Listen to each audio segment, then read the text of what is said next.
Thank you. Thank you so much, Dr. Ash. Hello, everyone. Good morning, afternoon, evening. A warm welcome to day one of the third International Conference and Pop Festival for Youth-Led Climate Action 2021.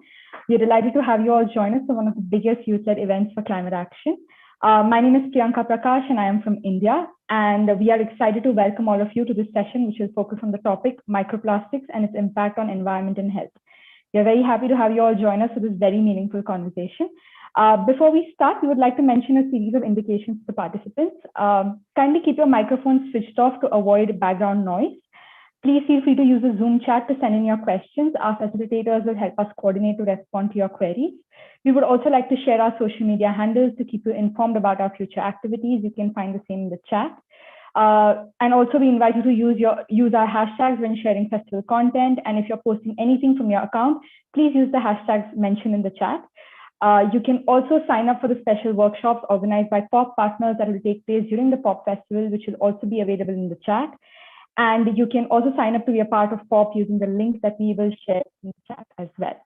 We look forward to seeing all of you and engaging with each one of you through the course of this festival. Once again, a warm welcome to everyone. With this, we would like to begin the session by inviting our esteemed panel of experts who are here to shed light and expertise on the topic. Dr. Ash, I would like to invite you to just give an introductory note before I invite the panel and the speakers one by one. Thank you so much, Priyanka. I'd like to say, we're hugely humbled and grateful to have, the greatest leaders to provide their wisdom and insight. And thank you for sharing your time and experience with us here.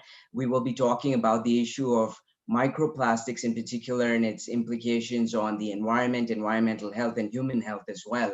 We know that we're still sort of starting to scratch the surface in terms of our understanding on these issues, but we have tremendous experience in the room right now.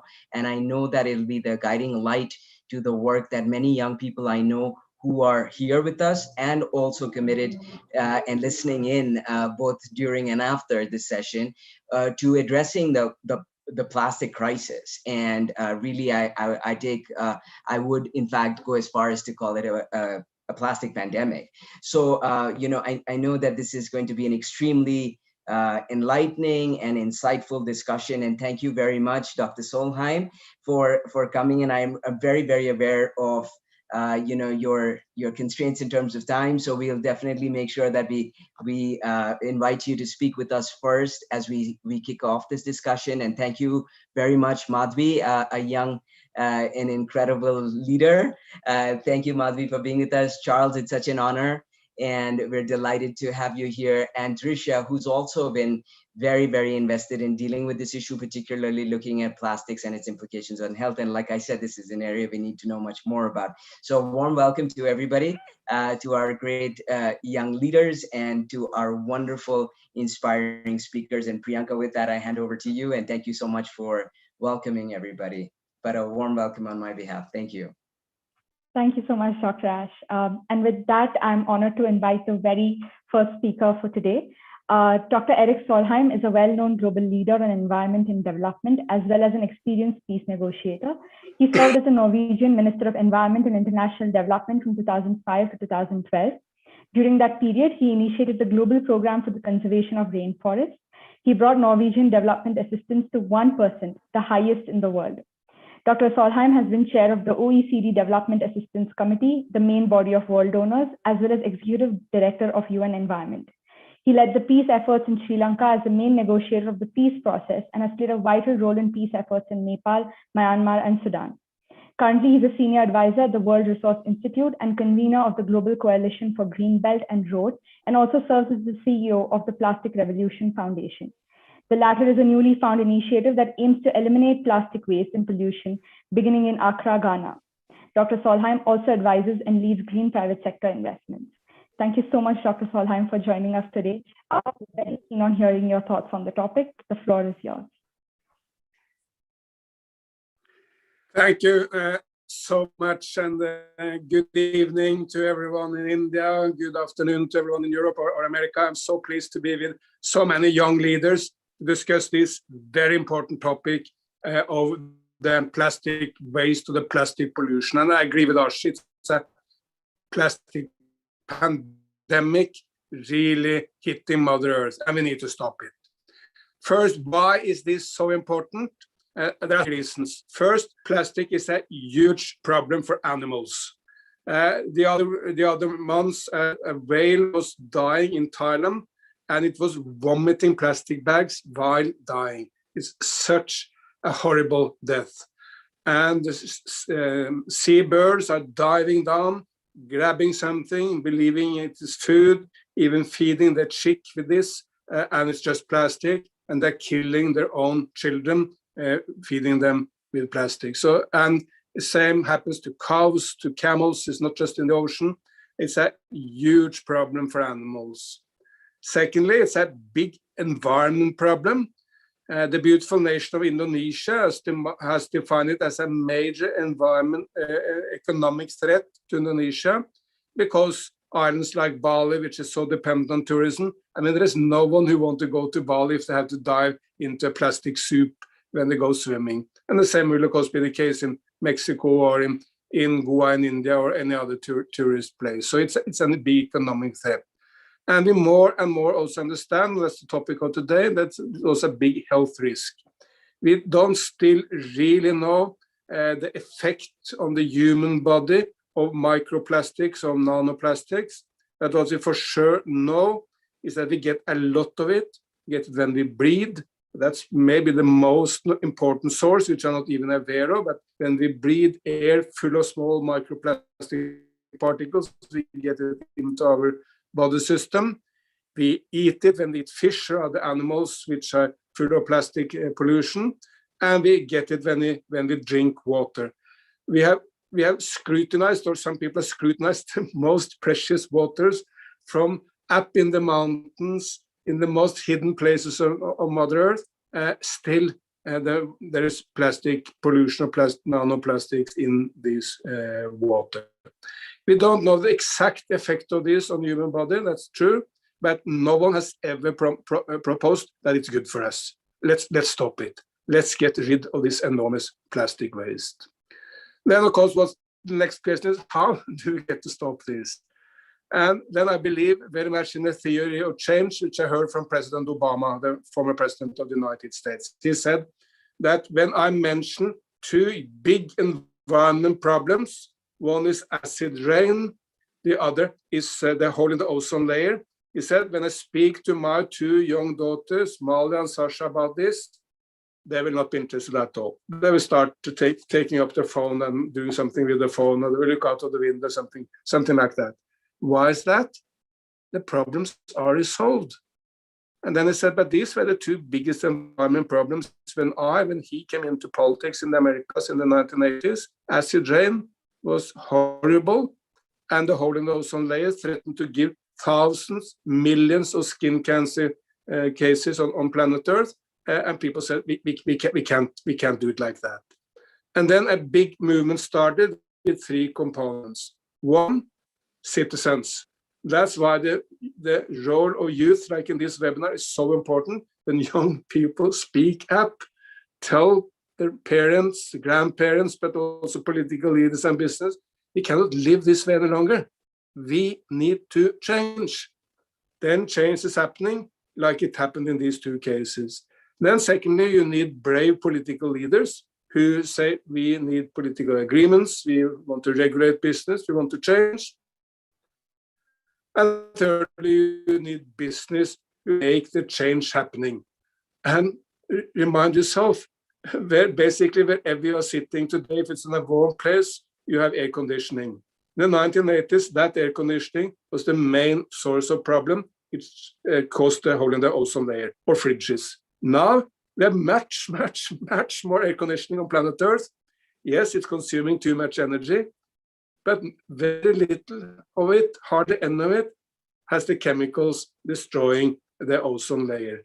And we now know that the ozone layer will come back in full shape by 2050, in the shape it was before we humans started destroying it. So the good lesson here is, when humans, young people demand change, brave political leaders do change and put up the vision, and we allow business to fund all the new products, which even keep a lot of jobs for people or make a lot of new jobs, then change will happen.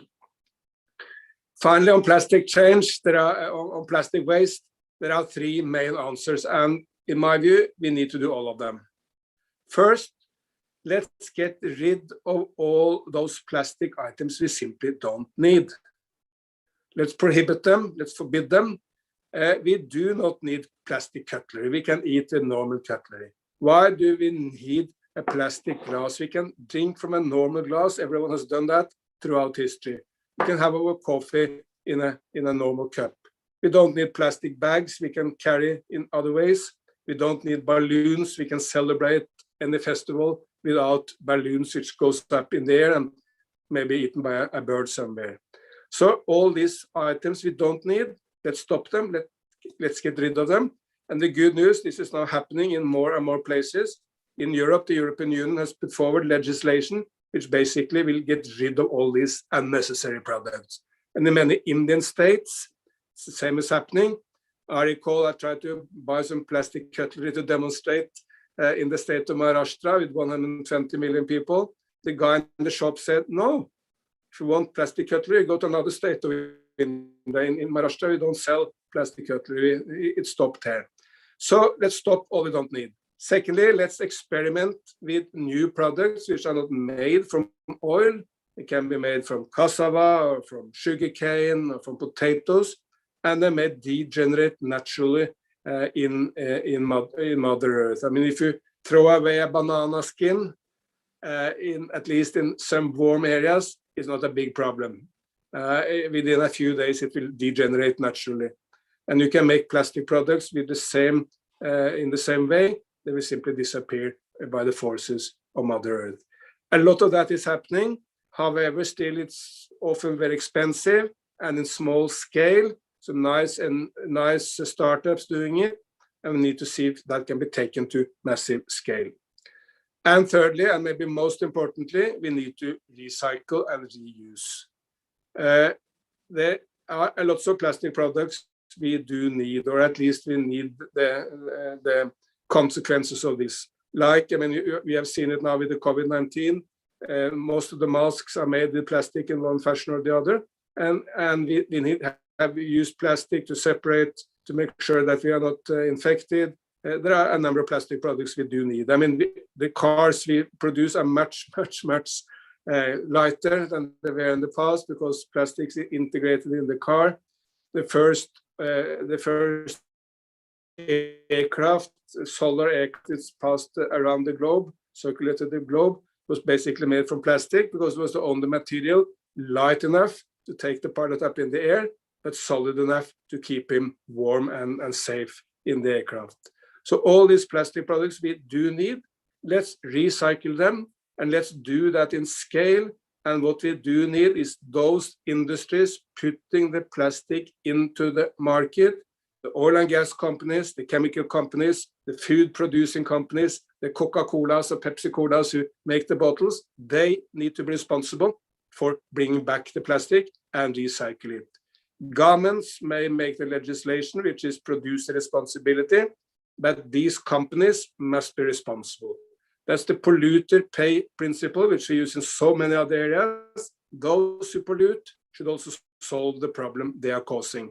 And these companies have the economic muscles, economic power, the ability to innovate. So they should lead this revolution where we start recycling everything. And that can happen in scale everywhere in the world.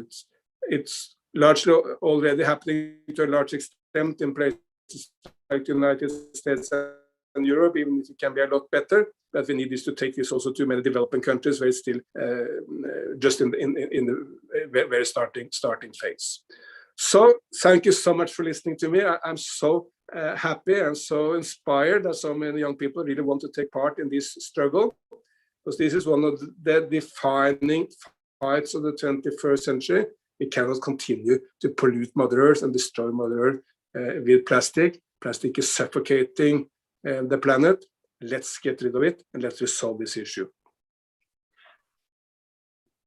Thank you so much, Dr. Solheim. thank you so much for highlighting the sad reality at hand with respect to plastic, and for also emphasizing on the role of the youth, the leaders, and the business, that we all are in this together and we need to work together. And for bringing forward those very simple solutions that is so easy to adopt, yet people don't have the willingness to take that forward. And we really hope that people do take up those small changes, which can have a long-lasting impact on a good impact on our environment. So thank you so much, Dr. Solheim, for taking the time out and for sharing all those wonderful perspectives with us. We're really honored to have you join us today. Thank you so much.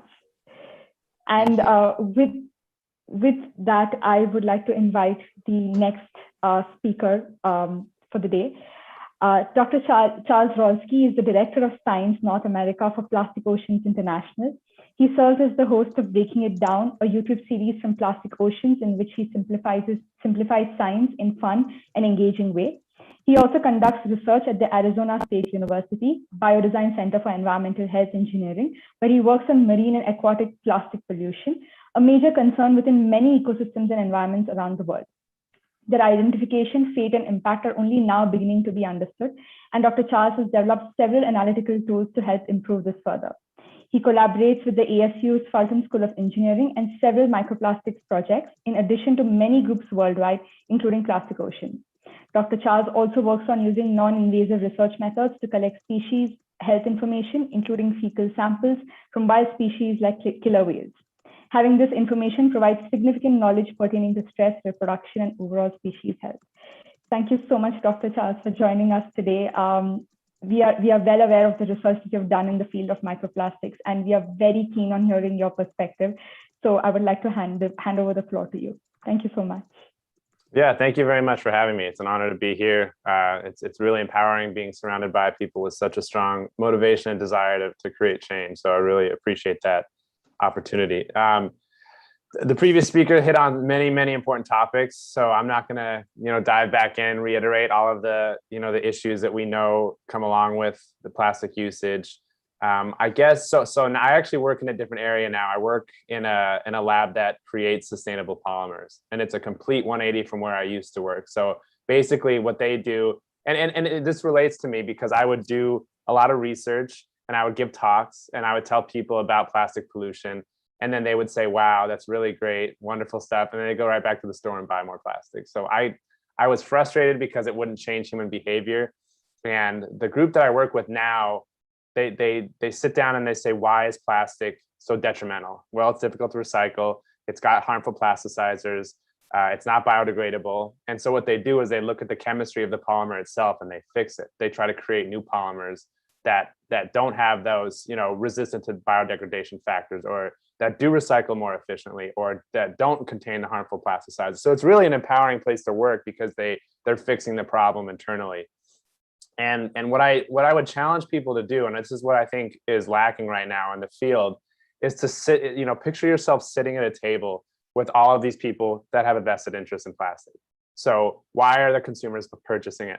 Why are the companies making it? Why is it not being replaced with something else? Why are there not viable alternatives? And if we all collectively sit at the table and try to understand these perspectives, then we get a lot more insight into how we can actually fix the problem instead of just vilifying people that are either consuming it or that are creating it. And I think there are a lot of really incredible opportunities out there for us to be able to initiate these collaborations and work well with other people if we have that perspective. So the first thing that I would recommend is to not vilify, the material, the people. This is something we see a lot in the conservation field. We see fishermen that are vilified, or we see farmers that are vilified. And I think taking that approach from the get-go is really harmful to, towards making any progress. And so I've gotten really keen on trying to sit down and understand what's going on with these individuals, try to figure out solutions, ask why, ask how. And I think when you do that, you end up building a really diverse team of people to work on the issue. And I think that makes it even stronger. If you have marketing people involved, if you have chemistry, if you have engineering, if you have biology, if you have communications, the arts, we can have all this really strong team behind understanding the complexity of a problem relating to plastic. It ends up being a really, really fun and innovative way to create solutions. The one thing that I'd like to touch on, so we recently did a paper on alternatives to plastic, and how sometimes these alternatives are not necessarily the end all be all for as a replacement strategy. And while they are great steps in the right direction, they also have their own set of challenges. And so that's by creating more things, we're also creating more impacts. And it's a really interesting field that's coming out. But yeah, moving forward, I think it's, we all know the challenges that plastic usage and production bring. We all know the impacts that it can have on the environment. And I think that, the strongest strategy moving forward is just have a really diverse team that's asking why and how. How do we fix this? Why is it a problem?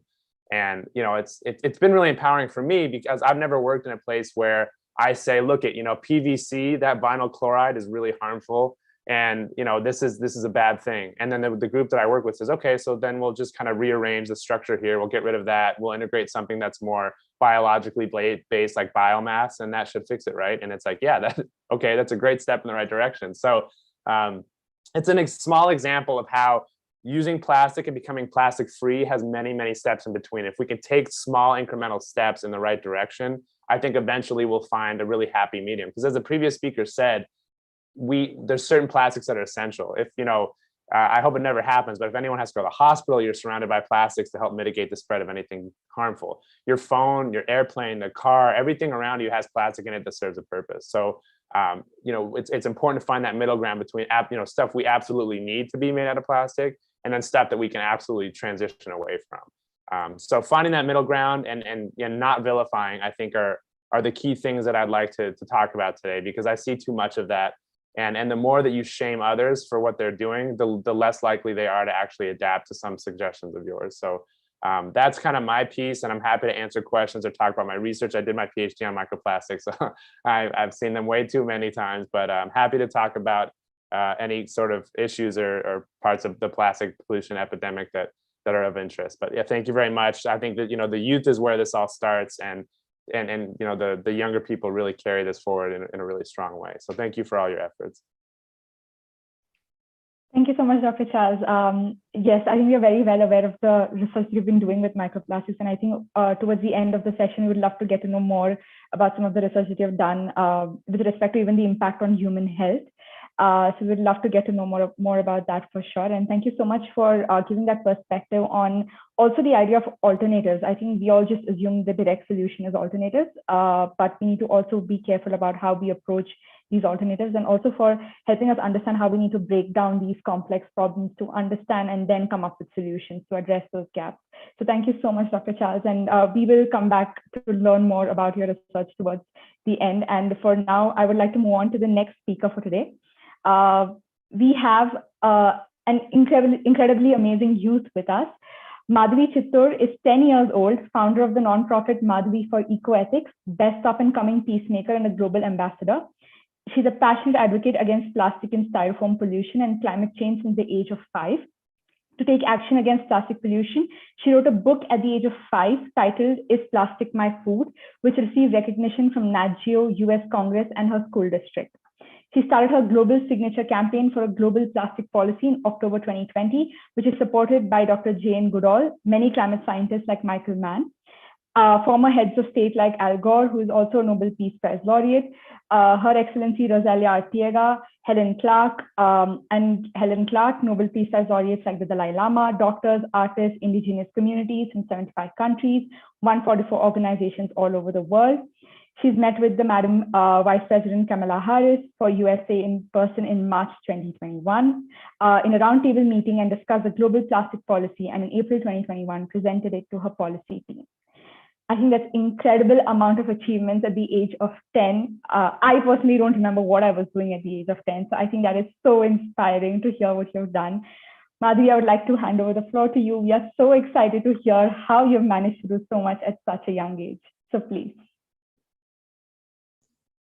Thank you, Priyanka Prakash, and hello everyone.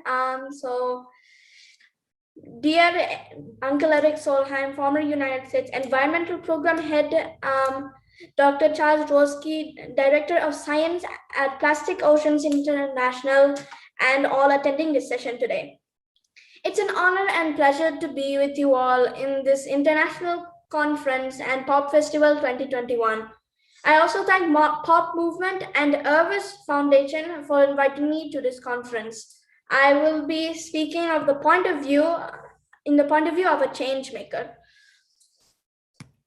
So when I was 5 years old, I heard about the plastic pollution polluting our water, food, soil, and threatening the existence of flora and fauna, including humans. We are in the midst of the 6th mass extinction, and it's 10% more than what is considered normal. One moment. Plastics were invented in 1907 but became very popular in 1960s. Now it is the most extant danger facing humanity and planet Earth itself. I want to take a few minutes to outline the negative ecological impacts of plastic pollution. Number 1, plastics and styrofoam do not biodegrade. They only break down into micro and nanoplastics due to weather, water currents, etc. Number 2, plastics are byproducts of oil and gas industry, which release enormous amounts of greenhouse gases like methane, benzene, toluene, etc. Number 3, plastics use, reuse, and wash release billions of micro and nanoplastics into water. Number 4, plastics recycling is a lie.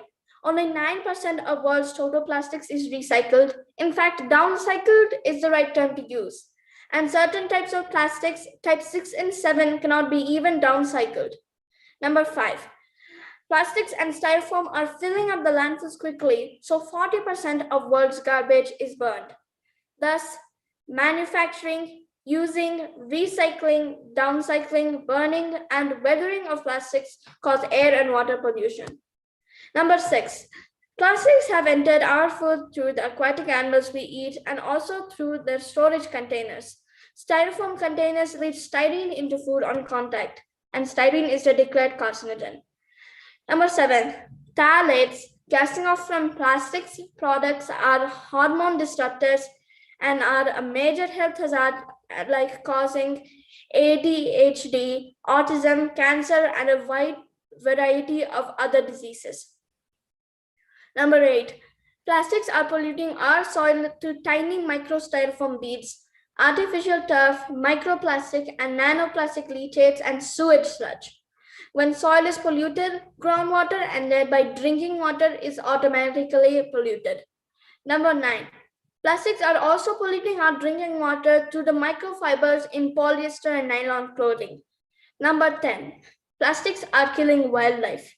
Number 11, microplastics are being ingested by zooplankton, which are food for whales and fish. Research has shown that those zooplanktons that ingest microplastics consume less food. Number 12, plastics are causing climate change by causing ocean acidification. Thus, plastic and styrofoam pollution directly cause so many adverse health impacts, from fetuses to children, youth, adults, and seniors. Plastic pollution especially affects low-income and marginalized communities of color. One main thing I want to highlight is that the effects of chemicals carried by plastics on human health is known, but what about the plastic polymer piece itself? That question is still out there as an unknown and is still in the forefront of scientific research. Further, there is no research on cumulative impacts of microplastics and the chemicals they carry. We are drowning ourselves in plastics. We are near the tipping point in this plastic pollution climate change war. Let me briefly outline my efforts so far to eliminate plastics on a large scale. My signature campaign made my school district switch from styrofoam to compostable containers in September 2019 in all their cafeterias, impacting 86,000 students in all 155 schools. I was very happy to see all the students eating lunches that were no longer contaminated by styrene. Secondly, in Colorado, I'm very thrilled to share that my advocacy effort to declare April as Plastic Styrofoam Pollution Awareness Month, my climate strike speeches, signature campaign, and lobbying has led to the passing of the plastic bill, which would ban polystyrene containers from restaurants and single-use plastic bags in grocery stores, and would be signed by Governor Jared Polis into law. So my advocacy and signature campaigns have so far eliminated 7.6 million styrofoam containers from the landfill every year since 2019, totaling to 15 million to date. At the national level, I'm working with Senator Berkeley and many US Congress leadership with the global plastic policy. This plastic pollution crisis has been created by humans themselves by the way of their living. I repeat, this plastic pollution crisis has been created by humans themselves by way of their living. So listen, now we have the power to change this, to make this planet a better place to live for all. I take this great opportunity to issue a clarion call to all of you, to make it your choice and mission to refuse plastics. Just not only single-use plastics like straws, bags, flatware, etc., but also plastics in all walks of life, like polyester fabrics, rugs, carpets, kitchen appliances, foam mattresses, bath products, utensils, potting soil with added styrofoam pieces, and even plastic and styrofoam craft products. Let's power up against plastic pollution. Thank you so much, Madhvi. That was amazing. We felt the energy and the passion. And I think you are the best example to put out there for the youth to know that they can make a change. At such a young age, to have such amazing knowledge about the issue and also to be taking such amazing action. And about your question regarding plastic polymers, I think we have Dr. Charles on the panel today who has started taking a lead on that. So I think that will be an interesting space for you to always discuss. So thank you so much once again, Madhvi. We will, of course, open the floor for questions in the end. And I think people will definitely have a lot to ask you and about your journey. So thank you for joining us. And yes, congratulations, you're doing incredible work. And thank you, Madhvi. With that, we have a video talk from one of the experts who couldn't join us today. Dr. Arlene Blum, biophysical chemist, author, and mountaineer, is executive director of the Green Science Policy Institute and a research associate in chemistry at UC Berkeley.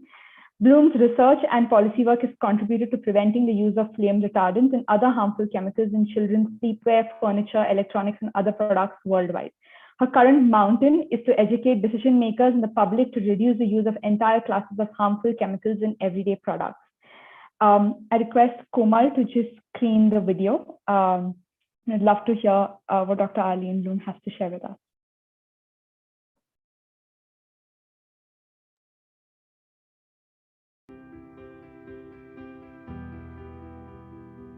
Greetings, I'm Arlene Blum, the Executive Director of the Green Science Policy Institute and a biophysical chemist at the University of California at Berkeley. I'm so very honored to be speaking to you today about the interrelated problems of plastic pollution and toxic chemicals. More importantly, we will discuss what we can do together to address these two intertwined threats to our health and indeed the health of every creature on our planet. As you probably know, tens of thousands of chemicals are on the market today. Some are harmful, and many are used in plastics. The production of both plastics and toxic chemicals are increasing worldwide. Also, there's a little transparency about what chemicals are used in products and in plastic. Even manufacturers may not know if the chemicals in their products are safe for our health. I'm going to begin today with the story of a chemical flame retardant called tris. As a young chemist in the 1970s, I studied brominated tris, a flame retardant that was used on nearly all the children's pajamas in the United States at that time. My research showed that the chemical could move from the pajamas into a child wearing the pajamas, and that brominated tris was likely to cause cancer. My research results were published in Science magazine and picked up by the press. Unbelievably, in 3 months, brominated tris was banned from use in all children's pajamas in the United States. But what was the replacement? Chlorinated tris, a chemical cousin which was also found to be similarly harmful. After more research and more media, chlorinated tris was also phased out from children's pajamas. I realized then for the first time that little is known about the many thousands of chemicals in our everyday products and in plastics. One reason is that evaluating just one substance can take many years. Studying the tens of thousands of chemicals on the market today, one at a time, is just not feasible. But evaluating just 6 groups of chemicals of concern is much more manageable. That's why we developed the 6 classes approach. The 6 classes are highly fluorinated chemicals, also known as PFAS, antimicrobials, flame retardants, bisphenols and phthalates, some solvents, and certain metals. The 6 classes approach limits the use of entire groups of chemicals of concern. It avoids the replacement of a harmful chemical with something similar, because similar chemicals can cause similar health problems. Chemicals in the 6 classes can change DNA, cause cancer, and disrupt neurological, reproductive, and hormonal functions. Pregnant women and children are especially vulnerable. This class approach is a roadmap for phasing out whole families of chemicals of concern, including those found in plastics. So we suggest when making a purchasing decision, we can ask, does this product contain any of the 6 classes? And if it does, then we can ask, is this chemical really necessary? Is it worth the potential for harm? You can learn more about reducing harm from the 6 classes by watching our 4-minute-long videos. Please see 6classes.org to learn why these 6 classes of chemicals are harmful and how you can reduce your own exposure and that of your family. All of the 6 classes can be found in plastics. They might be intentionally added as additives, unintentional contaminants from during production, or absorbed onto plastics in the environment. For example, chemicals from the 6 classes are known to accumulate on marine plastics. Some intentional uses of the 6 classes of harmful chemicals in plastics are highly fluorinated chemicals are found in some plastic food packaging, home furnishings, outdoor gear, nonstick cookware, and children's car seats. Antimicrobials are added to thousands of products, including containers, exercise mats, flooring, plastic food storage containers and utensils, keyboards, and kitchenware. Toxic flame retardants are in television cases and other plastic electronics enclosures, foam plastic building insulation, and furniture foam. Bisphenols are used in canned food liners, plastic containers, teething toys, to name a few. Phthalates can be found in personal care products, containers, toys, flexible PVC pipes, vinyl flooring, and more. There's another connection, an important one, between plastic and toxic chemicals, and that is the petrochemical industry. Most people are aware that climate change is driven by the extraction and burning of fossil fuels, but fossil fuels are also the raw materials for most plastics in use today, as well as the harmful chemicals found in everyday products. In fact, the greatest margin of profit for the petrochemical industry comes not from the sale of petrol, as one might imagine. Instead, the most profitable areas are production of plastics and of toxic chemicals. These petrochemicals are the very same substances that are contributing to decreased fertility and increasing rates of cancer, obesity, and neurological problems in our children. In short, cheap fuel brings cheap plastics that are made useful with the addition of highly profitable and toxic chemicals. Now that solar and alternative energy sources are affordable enough to compete with fossil fuels, the petrochemical industry is looking to increasing their production of plastics and toxic chemicals to maintain their continued growth. Plastic production, which currently accounts for about 4 to 8% of global consumption of oil today, is predicted to rise to an amazing 20% by 2050. ExxonMobil, Royal Dutch Shell, Dow, and others are planning more than a dozen new plastic production plants worldwide. And do we need this plastic? For the future of our children and our environment, we must understand and avoid the use of the 6 classes of chemicals of concern. Demanding green and healthy chemicals will speed the transition from petroleum, plastics, and poisonous chemicals to a new model based on alternative energy, green chemistry, and healthy materials. And I'm very optimistic that working together, we can learn, we can change, and we can have a healthier world without petrol, plastics, and poisons. I wish I could be there with you today to hear the other talks and meet you in person, but please, if you have ideas to share or questions, do contact me through our websites, greensciencepolicy.org and 6classes.org. I'll write you back for sure. Thank you so much for your attention. Thank you, Komal, for sharing that. I think it has been an extremely insightful video, and we wish Dr. Blum could have been here with us today. And with that, I would like to move to the last speaker for the day before we open for Q&A.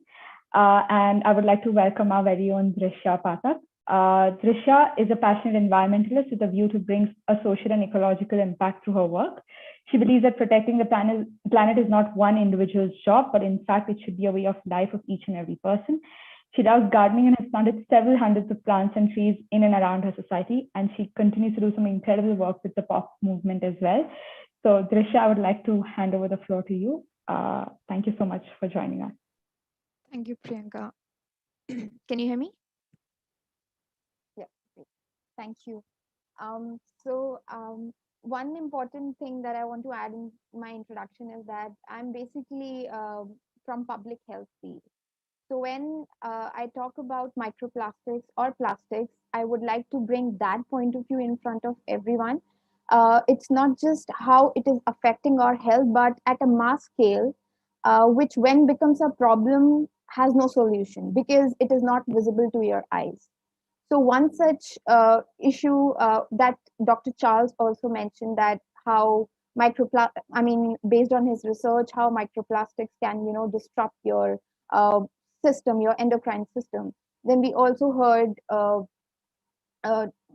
Dr. Blum talking about the chemicals that leach out and the advocacy and the research that she did and how they were able to restrict those chemicals to be used.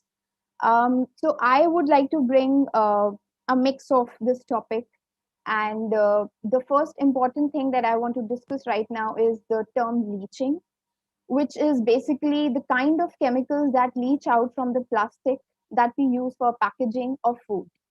So I'll be specifically talking about it because it's like we get exposed to it like on a daily basis. We store our food, we unintentionally or intentionally somehow end up storing food or buying food which is packaged in plastic, not just one form, but there are multiple forms of plastic that are available. And though it is mentioned that this is BPA free, these are not, but the actual process of making the plastic is that it get exposed to a number of chemicals, whether they introduce it intentionally, like we saw the slide shared by Dr. Blum, where on 4th point she talked about phthalates.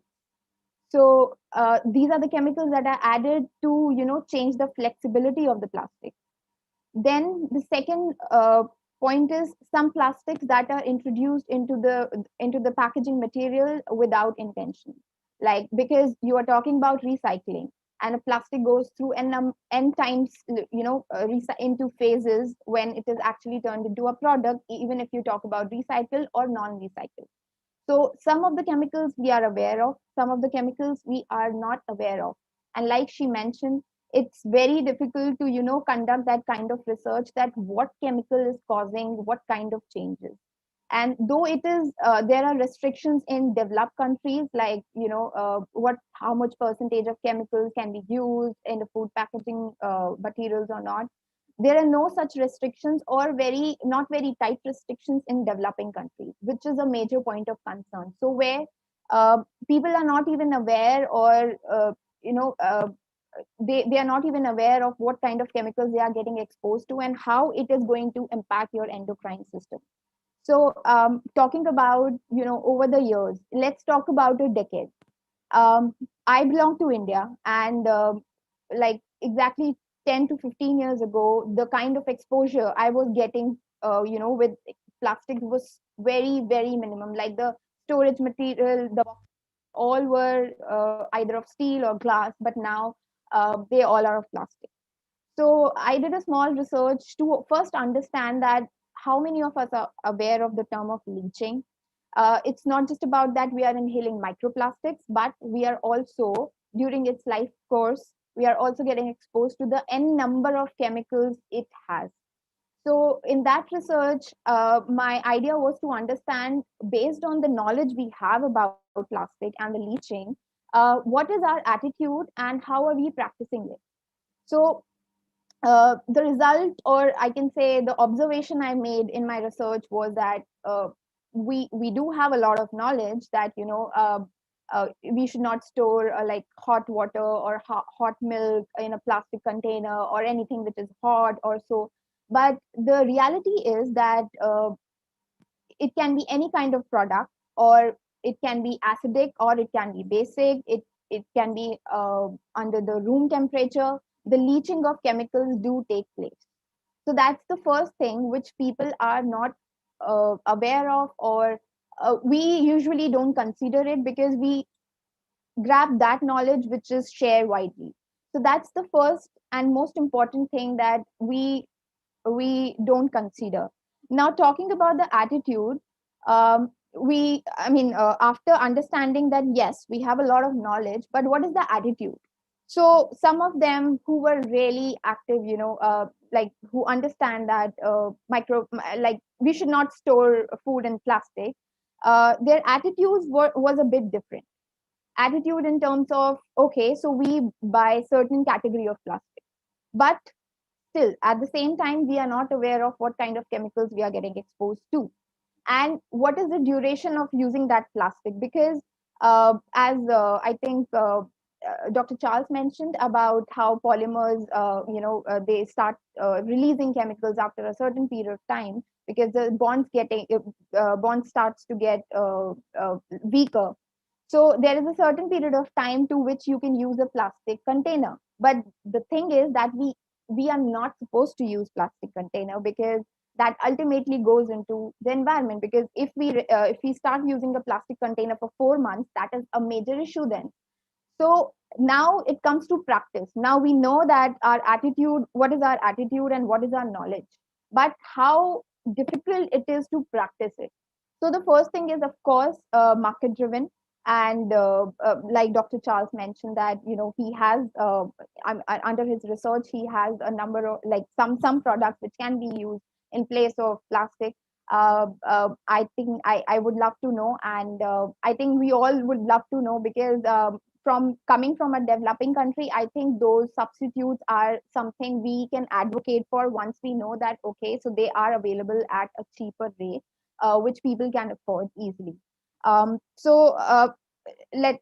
Talking about practice. So okay, so I have an attitude, I don't want to, I avoid using plastic, but still I get exposed to it. So what is the time frame required for me to change my attitude towards it? That is again a behavior change exercise that we have to do ourselves. So not everybody is going to come to you and say that stop using plastic and all. But if you have enough knowledge that there are multiple ways that it is affecting you, like it has a whole cycle, and you inhale it, you drink it, if you wear it, there are n number of ways that you're getting exposed to the chemicals that leach out of it. That's when you start practicing, and that's when you realize, okay, so my knowledge, because knowledge is not sufficient, gaining knowledge is not sufficient, you have to adapt, you have to change your attitude and then practice it, and only then you can do it. Like I also, if I go out to the market, I prefer taking my own bags. But sometimes, when I don't have a bag and I have to buy something, I end up getting a plastic bag. So what are we practicing is also based on our knowledge and up to what extent it is affecting me. Now, bringing up the public health perspective to it. So now there are n number of research, people are really trying hard to understand that how chemicals, because we know that, the chemicals that leach out are endocrine disrupting. But what about the microplastic that you are getting exposed to? Up to what extent it is going to affect your body, or how is it affecting your body? So there are n number of research that is going on. Now, in a recent research, it was found that, even in the umbilical cord of, which is, I mean, a food canal from the mother to the baby was also found to have a content of microplastic. So like Dr. Erik Solheim mentioned about, it's already in the food chain, and we are every day consuming certain percentage of microplastic, which is, again, I can tell you about a weight of a credit card. So this much of microplastic you are on a daily basis consuming, and it is proven by a research. So so the thing is that not just knowledge, attitude, and practice should be communicated together, firstly. And whenever we talk about, advocacy, I think these three elements should be covered at like at a very strong level, because not just giving knowledge is not sufficient. So yeah, that's it. And now I'm open to any kind of questions that you have, and thank you for having me today. Thank you so much, Drishya. I think that is such an important perspective you brought on the table. The truth is that we all have plastic around us everywhere. It is such an integral part of our life, but we have absolutely no knowledge of it and no idea of the extent of impact it has on us and our environment and the ecosystem around us. So thank you so much for sharing that, and also about bringing the perspective about the impact it has on our health. And with that, I would like to open the floor for questions from the participants. Thank you everyone for joining us. If you all have any questions for our speakers, I request you to use the raise hand option, and then we will identify you and you can ask your question. So if anyone has any questions, please raise your hand. Anna, please go ahead. Hi. Thank you so much. Thank you, Anna, for joining us. Yes. Thank you so much. It's been really interesting. And my question is regarding alternatives to plastic. So something we deal with here in Mexico is that sometimes the legislation is not very clear. So some companies sell plastic as biodegradable when it really is not. It's even worse. Or compostable, but we don't have the facilities to compost these plastics. So how can we, both as youth activists, advocate this, and how can we as consumers really identify what is a biodegradable plastic and what is actually a good alternative and not something that ends up being worse? Are you directing this to someone in particular, Anna, or is it open to? It's open. Okay. So maybe Dr. Charles, would you like to go first? Yeah, that's a really good question. I think it starts with defining what biodegradable means, because technically you could classify all plastics as biodegradable, because if you maybe like 10 million years from now, polypropylene would degrade in the environment. So technically it's biodegradable, but I think it starts with the definition. And we have to say under what circumstances and what amount of time. So we just published a paper on a material called polyvinyl alcohol, PVA. And it's used if you've seen like those Tide Pods where you drop detergent directly in water and it just disintegrates, releasing the detergent. If you go on the website of all these companies that claim to be eco-friendly, they say that it is biodegradable. And sure, okay, so I started to look into that, and I realized that the circumstances for it to completely biodegrade are not met in current U.S. wastewater infrastructure. It requires a certain type of microorganism. It requires a pH to be a certain level. It requires a certain temperature, and ultimately, I think maybe at best like 40% would degrade. And it's they call it, they say a polymer, but it's plastic.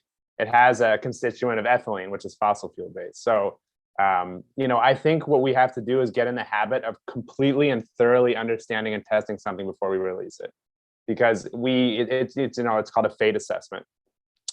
sure, under optimal circumstances in a lab, something might be biodegradable, but is that actually what happens outside of our houses?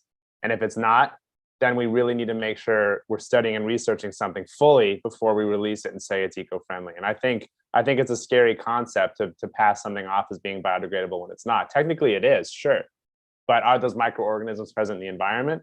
Is the temperature condition, is that optimal in the environment? If the answer is no, then it's not biodegradable. You know, it's partially biodegradable. So it's a really great question. And I think what happens is in science, a lot of research is done in a lab under really good settings, and they're not mimicking what's going on in the environment or in wastewater treatment plants, what have you.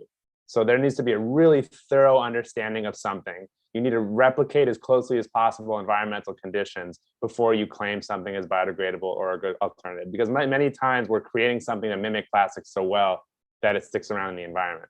So it's a great question. I think it starts with the definition. And then from there, we have to understand thoroughly its fate in the environment before we release something on a mass scale. But that's a really, really great question. Thank you so much, Dr. Charles. Drishya, Madhvi, any one of you would like to add further? I want to add, usually the packaging would be like labeled that say it's like biodegradable, but it will like take some special equipment and high heat for it to be to break them down, to break the plastics down. Like the only way for the consumers to identify is for them to educate themselves. Absolutely, education is key for sure. Drishya, would you like to add further? Yes. So again, I think I will again talk about the chemicals, that the material get exposed to or used while you are making such products, because we are not just talking about plastic, but the other things that are the other chemicals that are being used to mold it and give it a shape. So those chemicals are again used even if you're talking about biodegradable plastic or any other such material. So I think our approach should be that way, that we get minimal exposure to such chemicals. And so it's good that we totally avoid it when it comes to in a day, on a daily basis, how much exposure we are giving ourselves to that kind of a material. If we are talking about table or chairs or something like that, maybe it's convenient. But again, if we go into the polymerization and degradation of any compound, with time, with heat, with temperature, it really gets back to the environment in nanoparticles form. Yeah. Thank you so much, Drishya, and thank you, Anna, for that great question. We have that time, I think, for one or two more questions. If anybody has a question, they can raise their hand, and we'd love to take it up. Do we have any questions from the audience? Please use the raise hand option so we can know that you want to ask a question, or you can put in the chat if that's convenient. I have a question, Priyanka. Yes, Gerald, please. Okay. Yeah, one of the I live in Germany, and one of the coming from Nigeria, I got to see how they turn their plastic bottles to money, instant cash. They have these machines that after when you buy a drink, and you submit the plastic into you put it into the hole. Yeah, when you put like maybe 4, you can get like €1 for that, and it has been very effective. Like no one throws away his plastic. No one even it becomes a very valuable source. So I'm now thinking like, what's the possibility? Gerald, would you want to switch off your countries, to have that kind of machines, maybe volume, by yeah. So I'm asking, what do you think it is possible for even if it's by volume, where since this plastic is actually, they are all resources, it's money that is just going into the ocean, and where people can immediately, because the problem is not being able to get the cash, not being able to get that value immediately. If they are turned to instant cash, if there are places that you can just go and deposit them, I'm telling you, in developing countries, I doubt you will see one plastic bottle on the streets. Yeah, since it works even in developed countries. So what are the chances of that being established, like maybe by because if the UN is really concerned about this, I think they should do that kind of infrastructure in countries. There should be that kind of they can do the business enterprises, however they plan this, such that at the end of the day, because the raw materials are taken to the industry. So do you think it is possible for a kind of global network of industries, that change plastic to money at several locations? Yeah. I think, Gerald, we got the essence of your question. Thank you so much. Maybe Dr. Charles, Madhvi, Drishya, any one of you would like to. Dr. Charles, maybe you can go first. I see you've unmuted. Yeah, it's a really important point that's brought up, and it's something that we need to consider moving forward in terms of sustainability and reuse. We can repackage, repurpose, recycle, whatever, something, but if there's no demand for it, it's going to fall short. So we need to establish a demand for the end product, and in a lot of these developing countries and other places, there's a really strong demand for this material. A lot of the time, this material is really high quality. So if there's a plastic floating in the ocean relative to a plastic that you're just putting into a bin, the bin plastic is going to not experience a lot of those degradative forces. So it's going to be pretty high quality. So there is a demand for high quality plastic, because at the end of the day, you can sell it at a discount in a multitude of ways. So and a lot of these countries, they're purchasing back these bottles because they can reuse them, and it's cheaper for them instead of having to go and access new material. So if there's an incentive, there's a monetary incentive for this to be repurchased at a discount, then there will be more of a demand for this recyclable material. And I think that's really important when we're creating these new sustainability initiatives, to be able to demonstrate that our product. And that's why I'm working on a recycling project right now, where I'm having to prove how efficient this material is, how we shouldn't be tapping into our the planet's resources, fossil fuels. We can just reuse what we already have.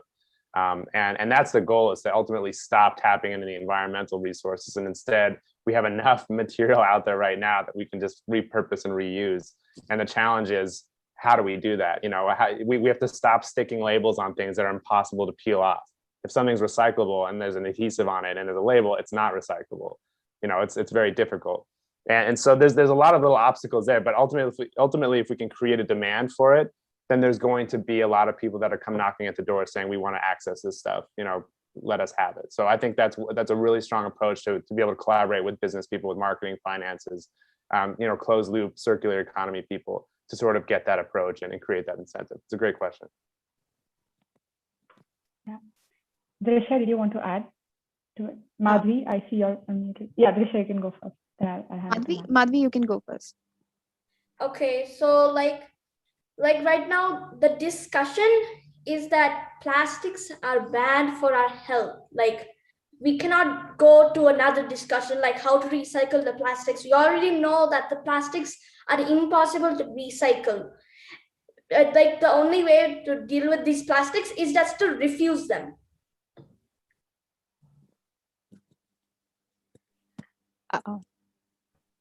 Go ahead, Drishya. Yeah, so I will just try to present the the perspective from a developing country. So we have a lot of major population who live in a rural area. We can't install such machines there. They don't even have basic necessities. So at their level, although in fact their consumption of plastic is sort of driven by tier 1, tier 2 cities mostly, not by themselves, because if they are not made available to them, such industries are not there, they won't use it. So we can't really blame them that because of them the environment gets polluted or something like that. But yes, it's very difficult to put such machines where it can be collected in rural areas. So I think we need to so we can do that in like metropolitan cities in Delhi or any such place in any of the developing countries. But it is really not possible right now to do something like that for them for rural areas. So it's better that we first talk about not using them, or at the policy level the consumption is reduced at a like the lowest rate, like we don't use it on a daily basis or something like that. But the question of talking only about recycling, it's I think it's not fair when we are talking about plastic. Yeah, thank you.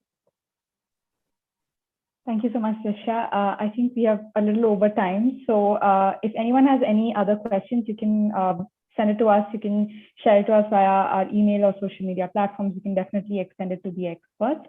And if the experts want, yes, Madhvi, sorry, I just saw your hand. I want to add one more thing to the last question. Like, Drishya, you said even like developed countries, like you can recycle, but even in here, like the US, it's a developed country. Like, it's impossible to teach like people to recycle the plastics. That's why refusing is like the only option. Absolutely. Would anyone want to add to what Madhvi just shared by any chance? Drishya or Dr. Charles? No, I love the passion that Madhvi comes with. Go ahead. Yeah, I agree with her, but I just wanted to support the question that Gerald mentioned, because we need to consider that even if we are proposing, such measures, we have to refuse, because I'm totally in favor of what you said. We have to refuse because in future it's going to be another public health issue, and soon, very soon, you will see that kids are suffering from n number of diseases, and then you're giving them n number of medicines to get treated for. So I'm totally in favor of what you said. But talking about the transition, I would say that the changes can come from the policy level, and also installing such machines in the in such locations. But overall, we should definitely avoid using plastic. Dr. Charles, I see you're unmuted. Would you like to? Yeah, I have to sit a little bit more in the center of the road, only because I went on the platform, and I agree. I think we should be refusing unnecessary plastics, because if we refused all plastics, then we wouldn't have any PPE, and we would have not been able, it does serve, certain plastics are important, but I think unnecessary plastics should be refused. And recycling is incredibly inefficient for several reasons. But there is, I'm living proof of working in a lab where we're working on the technology to improve it and actually truly recycle something. So I actually took a plastic item the other day and ran it through 10 rounds of recycling and found it to hold its structural integrity pretty well.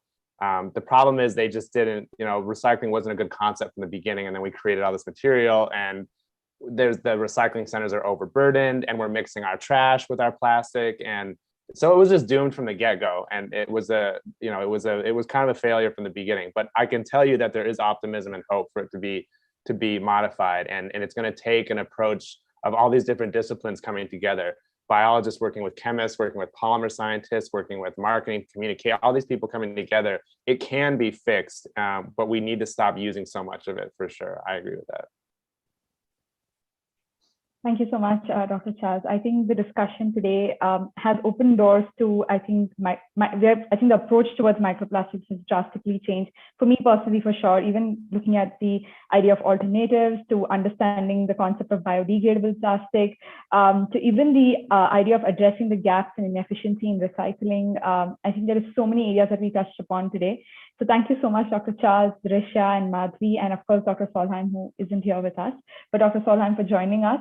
I would like to ask Dr. Ash to share his thoughts and the closing remarks before we wrap up the session.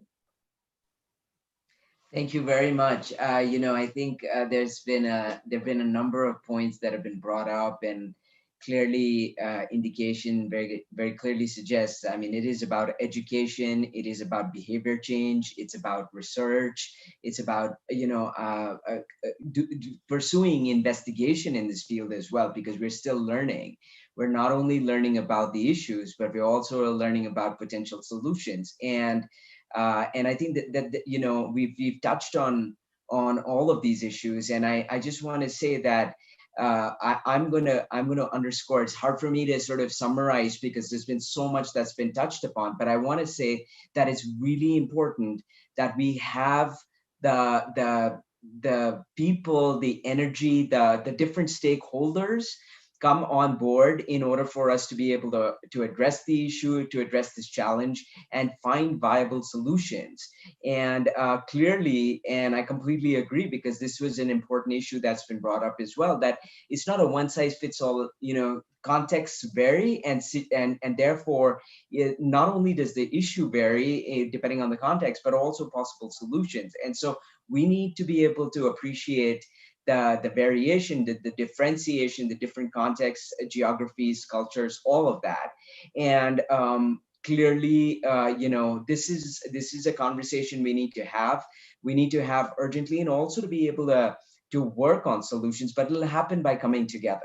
And I just want to say that, this has been absolutely invaluable. I want to thank the incredible speakers who've stimulated such a lot of discussion. And you're right, we've spilt, because this is just not one of those subjects we can discuss in a few minutes and get done. But I just want to say it's the start, and it's really important. And I deeply value the importance of the partnerships that we've been so blessed to come together and forge here. And so I'm really looking forward to all that we're going to be able to do together going forward. I do hope, like you rightly said, that we'll have perhaps in virtual space for now, but in real time also the presence of some of the people we've had the pleasure of listening to on video, for example, Dr. Arlene Blum. But I think, the different perspectives do count. And so there's so many people we need to come together with. And I want to thank all the young people who are here, bringing together the energy and the conviction and the drive to address this. Madhvi, you're definitely on the forefront. I want to thank Dr. Charles, because, we need the intellectual understanding about these issues, and without that we're not going to be able to come up with solutions. And I just can't underscore enough that the science is key.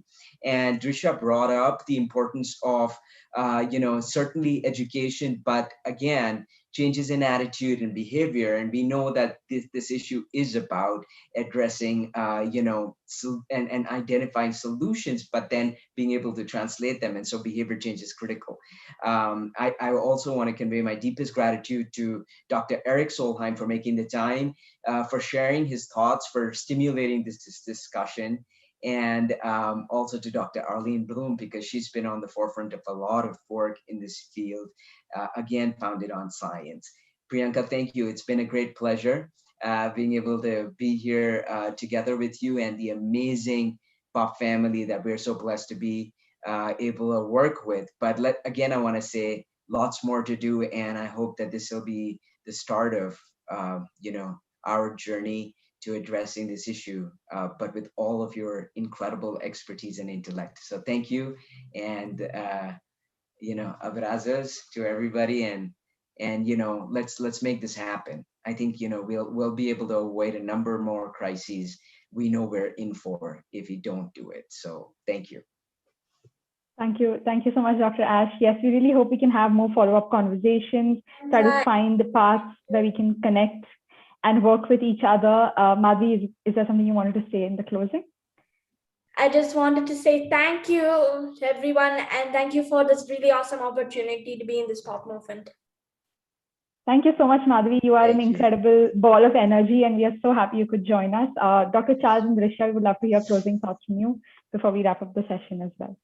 Yeah, thanks. This is an incredibly important topic, and this is exactly what we need, this momentum, this coming together, collaborating, communicating. There's strength in numbers, and there's strength in diversity. And so long as we have a big team that's got a diverse, array of backgrounds. I think this is going to be tackled by our generations, which is very exciting. So thank you all. Yeah. Thank you so much, Dr. Charles, for all the work that you're doing, and thank you for being that inspiration for us to get into science and learn more about the science behind the issue at hand. I think the youth need to be pushed to take up science more and to understand the information behind all of the issues that we're talking about. So thank you so much for being that inspiration for us. And I do encourage everyone to check out Breaking It Down, because that was one of my first series that Dr. Charles did on YouTube that I learned about plastic solution from. So I do encourage, especially the young people, it's an incredible series on YouTube. And Drishya, any final words from you? No, being a host of the festival, I just want to thank everyone. And this topic is very close to me. Like I really love to talk about it. I really love to work on it and contribute to the research based on this topic. So I really enjoyed, and I loved the discussion and the energy and the different suggestions, and the kind of work that is going on currently, to like even if we talk about recycling, that how it can be recycled, or the measures that have been taken by different countries, like at the policy level, which Dr. Erik Solheim mentioned. So I think I had a great experience today, and as a host, thank you so much, all of you, for joining us today. Yes.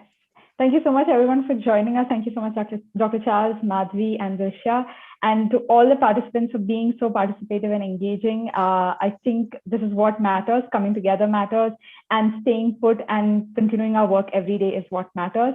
So thank you so much, everyone, for joining us. We are available on all the social media platforms, and of course, all our details are in the chat, so you can reach out to us. Thank you so much, Dr. Charles, and I hope that we can continue these conversations, not just within the realm of this festival, but also outside of it. So please do feel free to keep reaching out to us at any given point.